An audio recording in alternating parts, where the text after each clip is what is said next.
let's talk Miami Hurricanes. So Miami, year 2 of Mario Cristobal. Mario Cristobal, I think, is a really good coach, and I kind of like the way he handles his business. Seems like a pretty straightforward guy. As a guy who their recruiting class coming in is going to be good. It is good. It's a top 8 recruiting class. Francis Mauagoa is a big physical presence, and he's got a chance to start at right tackle right away. This is a guy who really just could demolish people getting off the ball, and I think his play should be fascinating to watch. Can he be as dominant as he was in high school? He's not actually maybe he's not as good an athlete as I thought. Some of the side to side movement and the fluidness of an athlete, ability to get into someone and drive, is not as good as I thought. But he is a guy that just sheer overall strength when he can get into someone, when he does square someone up, can just drive someone and knock someone on the ground, at least at the high school level. Probably we'll see some of that at the college level, but with guys a little bit quicker, I think his lack of athleticism will cause him to maybe not sustain blocks as well in college, but I think he does have a bright future at Miami, and it could be year 1. Talented at the safety, Cameron Kitchens, one of the best safeties in college football. He's actually the number 5 consensus-ranked safety. It's a guy who can plays the middle of the field, the deep half very well, a guy that can sit deep, read the quarterback, and go and make a play on the ball. He's got excellent hands coming out with interceptions. Leonard Taylor, another excellent defensive tackle, too. So, yeah, I mean, there is high-end, kind of under-the-radar high-end players on this Miami football team.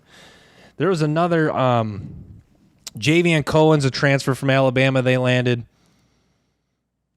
And then, they landed another offensive tackle, too, that was a 5-star guy, 20th overall. What was his name? Samson.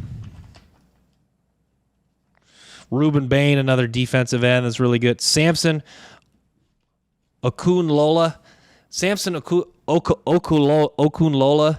This is a guy who I actually think might have a better future than Francis Mauagoa. Okunlola, this guy, he's got some serious, he gets off the line of scrimmage quickly and he's run blocking. He's got some serious ability to get into someone and drive them out of the play. And I think that is a real telltale sign of a guy that's going to succeed at the college level. Can you get off the ball, get into someone, and drive them out of the play and keep them under control? It's one thing to knock a guy. Like Mauagoa has plays where he knocks a guy on his butt, but there's also plays where he's sustaining the block, but the defender is not really under control. What I mean by that is he's got the defender in a position where the guy can is quicker to disengage, get off the block, and make a tackle. With Okunlola, you saw plays where he is just the overall strength in the upper body, lower body, and the leverage he's into a guy so much that guy has no chance to get off a block and make a play. So I think that skill set right there is what's going to help make this guy a high-end level player. I think he's got a chance to play right away. But Zion Nelson at the left tackle. Zion Nelson, a guy that's played a lot of football. Guy I thought it was going to declare for the NFL draft a couple seasons ago, dealt with an injury. It was either last year or the year before last. But yeah, Zion Nelson, Javian Cohen, Mauagoa, maybe Okunlola.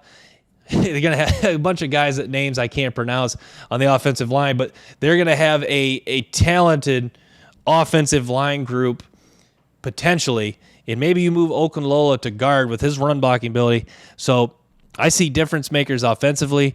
Tyler Van Dyke, you could argue he's just a good college quarterback. I think he does have an NFL skill set. I don't know if that's a high-end level NFL quarterback, but I do think his arm strength will be even more greater pronounced with how good the offensive with time to throw, because he does have a kind of a longer release, but once he gets time to throw, you really can see him sling it, and he's got the ability to push the ball downfield.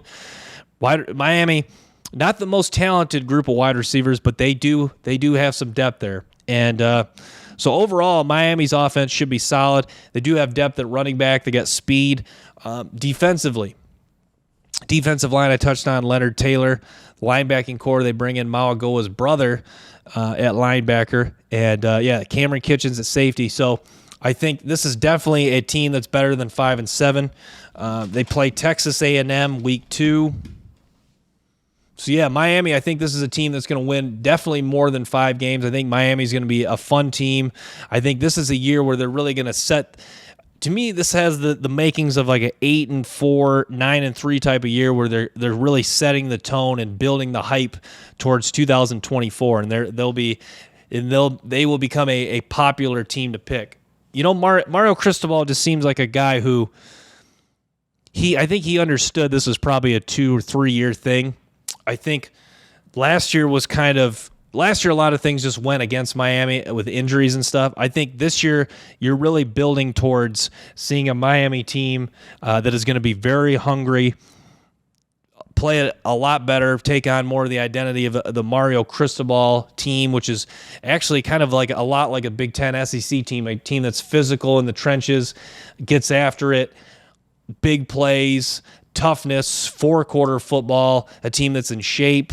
So I think you'll see a lot more of a team that looks like Cristobal's teams at Oregon that resembled, toughness, 4-quarter play, all that stuff I mentioned. I think that's a lot more of what you'll see with Miami this year. But yeah, Tyler Van Dyke, a good quarterback. I think we'll find out a lot about this team week 2 against Texas A&M. I think we'll find a lot out about Texas A&M as well. But Miami is going to be fascinating, and certainly will be tested week 2, September 9th against Texas A&M.